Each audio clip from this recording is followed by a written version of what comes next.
The tradition continues. Calvary Global Ferry.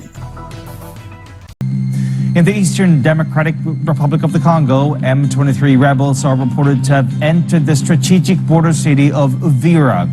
This would bring the fighters even closer to controlling the last major settlement in South Kivu province.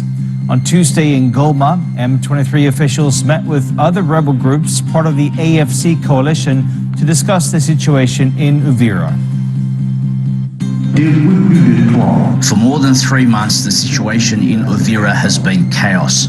All these disparate forces, without commands, without common objective, have settled there to the point that all kinds of harassment are now centered in Uvira. On Wednesday, Israel will reopen the Allenby crossing between Jordan and the occupied West Bank to allow the passage of humanitarian aid trucks for Gaza. Israel closed the crossing in September after a truck driver shot and killed 2 military personnel. Meanwhile, Hamas says the Gaza truce cannot move on to its second phase as long as Israel continues to violate the ceasefire. The group is calling for more international pressure on Tel Aviv to fully implement all the terms of the first phase. Israel says it's ready to move on to the next phase once Hamas hands over the body of the last remaining hostage. Ukrainian President Volodymyr Zelensky has again refused to hand over territory to Russia, even though Donald Trump has been pressuring him to give up the Donbass region, saying Moscow has the upper hand.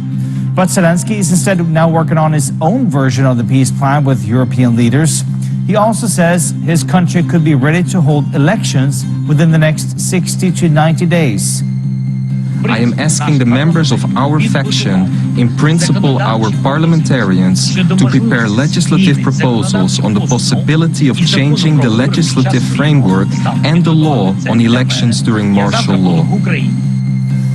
And President Trump has defended his administration's economic policies during a rally in Pennsylvania. He claimed energy prices are down as a result of the drilling of more oil and slammed the previous government for what he called the worst inflation in the country.